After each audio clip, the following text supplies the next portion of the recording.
Hey, Andy, have you ever been surprised by some of the things that Steve comes up with late in games and by the results of those things, the blitzes and some of those things that he does? And Kelsey, I'll have a second question as well. I get to see him all week, so it's not a surprise on game day. He does a heck of a job of knowing when to use the different blitzes, um, and that's half the battle. It's not how much you blitz; it's just how you utilize the blitzes and when you utilize them. So he's got a great feel for that. Yeah, you how did he get that touch for doing that? And I know you had to coach against him. I know it's been a while now, but you coached against him before. What's it like calling plays against his defenses? Yeah, so it's obviously tough. I mean, he gives you a lot of different looks. Matt Nagy will tell you that when you talk to him, he more recently has gone against them, and so uh, uh, he's tough to go against with the different combinations that he has. Uh, so he does a heck of a job with it. We'll go next to Sam McDowell. Sam? Hey Andy, just a quick two-part question here, but the first half, I wonder if you could take us through the 4th and 1 play. First, the decision to go for it, and then also the execution of that play. Yeah, I thought we did a good job with the execution. We've tried to stay aggressive on 4th down within reason throughout the season, but that was the idea behind it. The execution of the play, I thought we blocked it well, which ends up being important. And then the ability of Kareem to kind of bounce off of things and his lateral cutting ability there. Speaking of that, just wondered if you could, how have you just seen him embrace short yardage situations as a whole? I mean, I know that's been his reputation, but particularly this year, just how good he's been in short yardage for you. Yeah, he's done a nice job for us. Kareem is a big kid and he's got a good low center of gravity and and he's got great vision and lateral cutting ability. So that fits in well with your short yardage game. Usually, Sam, there's not a lot of space in there normally, and so for you to be able to squeeze through those tight holes, and he does a good job with it. He has a knack of being able to kind of cut his body in half sideways by going sideways and still moving forward. We'll go next to Nate Taylor. Nate? Andy, considering you guys have, film to watch from the first matchup, just what do you think your defensive players and Steve Spagnuolo may have learned from that first game that can be applicable to Sunday's rematch? Yeah, so one of the things we'll keep working on is you've got to be able to get off the field on 3rd downs. I mean, we keep stressing that, Steve does, and so we've got to you've got to be able to take care of those 3rd downs, especially when you've worked so hard to put yourself in a good position. So and they do it. Listen, the Bills do a heck of a job with that. They're really good football team offensively. We'll go next to Pete Sweeney. Pete? Coach, Jalen Watson returned. It looked like you guys might have been limiting his snaps. How did he come out of the game? And you feel like you'll be able to kind of increase that as we go here? Hey, I actually came out feeling good, Pete. I mean, it was that's one of the positives that you come out with Jalen. He's he was fresh from the injury, and you hope that he can not have the swelling that was taking place before, and still function at a relatively high speed during the game. And I thought he did that. I thought he sustained when given that opportunity. We'll go next to Vahe Gregorian. Go ahead, Vahe. Hey, Andy, I'll have a quick follow-up also, Kelsey. I know this is hard to quantify, but when you see Travis in the postseason, how much do you think it's a function of the adrenaline for the postseason and the rest? Or is it one more than the other? Is it both that have led to, especially these last two postseason starts? That's a good question, but I'm happy for him with the 7 catches and all that. But I think more of it is just we've got a variety of guys around him. I mean, the opportunities that he's had, he's done well with, and I don't think it's his play that has been reduced. Everybody asks about by age or physical ability or anything. I just think that you've got a variety of guys that we've been able to use around him. And when we didn't, then teams were ganging up on him. So it's a good problem now because guys are healthy and we've got choices out there and they can't really just focus on him. And the follow-up, Andy, is I know you're big on the guys who are energy givers, and I assume Travis is one of the biggest of the energy givers, but I wonder if you could just describe how infectious that is and how it resonates with his teammates. Yeah, but it's not only it's that positive mindset that you can do anything. And I think he does a great job with that, and being able to show it to the guys that, listen, we come together the right way, anything's possible. So that's the thing I appreciate him the most. I also appreciate that at his age, he goes out there every day and practices hard. I mean, and if you try to take him out, he gets mad at you. So I think that's a special thing, for an older player.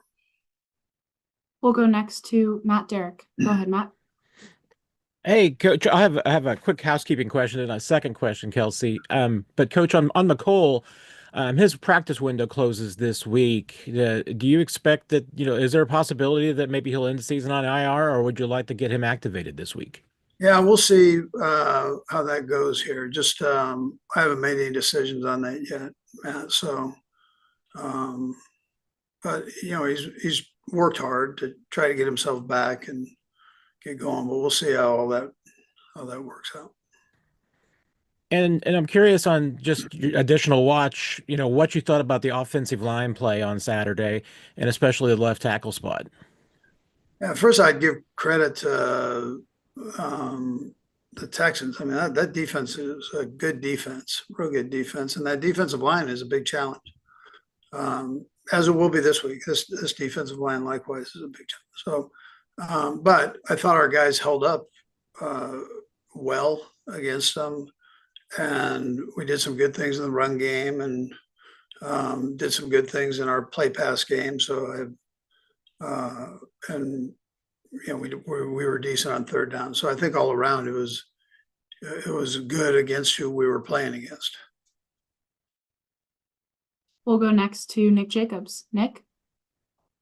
And Kelsey, I'll have a follow-up if I can, please. Andy, from 2017 when Kareem was a rookie until now, what ways have you seen him grow as a player? And how much do you appreciate that he's getting this moment and this opportunity? Yeah, Nick, I mean, he's able to speak up now because he's been there. He's got that senior leadership thing going. And so as much of an energy giver as we were just talking about Trav, Kareem does the same thing. He brings it a little different way, but he brings it, that toughness, that you get he and Pacheco out there.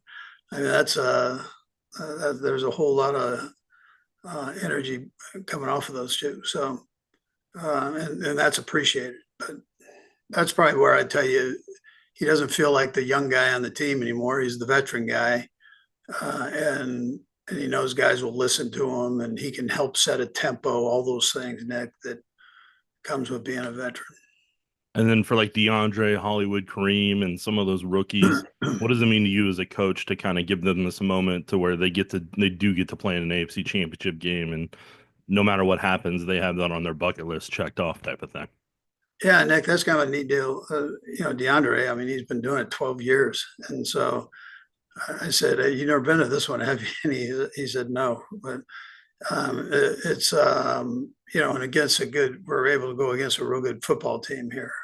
And so that competition level will be at its highest point. And that's why we're all in this thing. So for him to have that opportunity to experience that part, as great as he is, to even be able to have to take it up one more notch, is something that'll be new for him. So I think that's a great thing for the young guys. It'll be a good experience for them going forward, and they can learn from it, and we'll tell them what it's all about. The players will tell them what it's all about. But until you get out there and feel that energy, you really don't know. But it'll be good for them to get through it.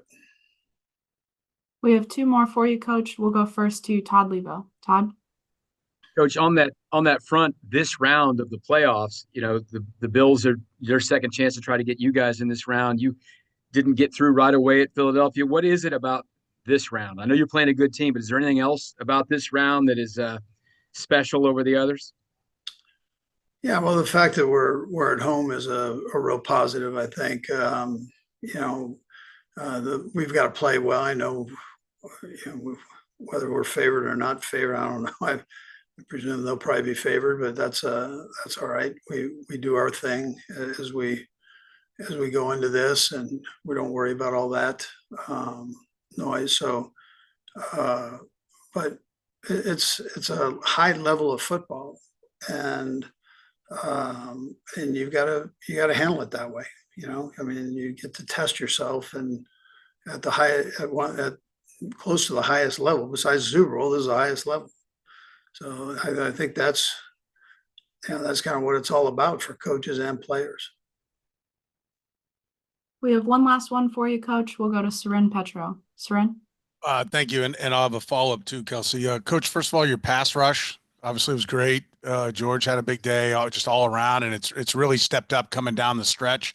How much of that is just maybe Charles Omenihu, having the depth of rushers, or is it schematically that Spags did something differently? Because you really kind of struggled compared to where you were last year early on. Now, you're playing your best when it comes to getting after the quarterback. Yeah, sure. No, Spags done a good job. We talked about that. But the players also have to step up, and that's what the guys have done a nice job with. I'm so proud of them for that. Joe Cullen does a heck of a job with that defensive line, and George had a big day, just being as relentless as he is, and how much work he puts into the game, and making sure he's physically right and so on. It's a real tribute to him and his effort. And then Charles, it's been great to have Charles in there. I don't think you're missing a point there at all. He's a good passer. He's a good football player. So that helps a lot to have him in there. And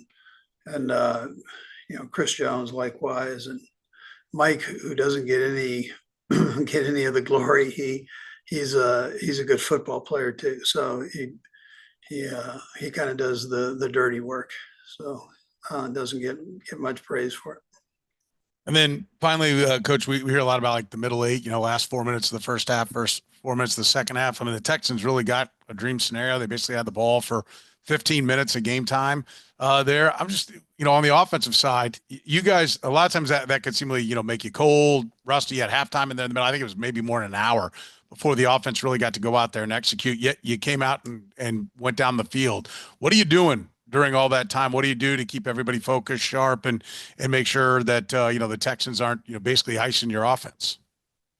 Yeah. It was a pretty cold day too. That well-used words there. So the guys, they stay focused, and they have a purpose coming out that second half, which is important. That's something that we've worked on here this season. We weren't very good at that beginning of the season, and we tried to really focus in on that. Whether that's staying warm and loose and all that, that's also part of it. But staying in tune with the game, I think, is big. And yeah, the 15 play drives and 14 play drives back to back used up a lot of time for both teams. So, but I'm glad we were able to put it together. I appreciate the focus that went into it, I guess, to answer your question. And that covers a lot of space when you use that word. But the guys, they kept themselves ready to go. Coach, that's all we have for you. We appreciate the time. Okay, thank you.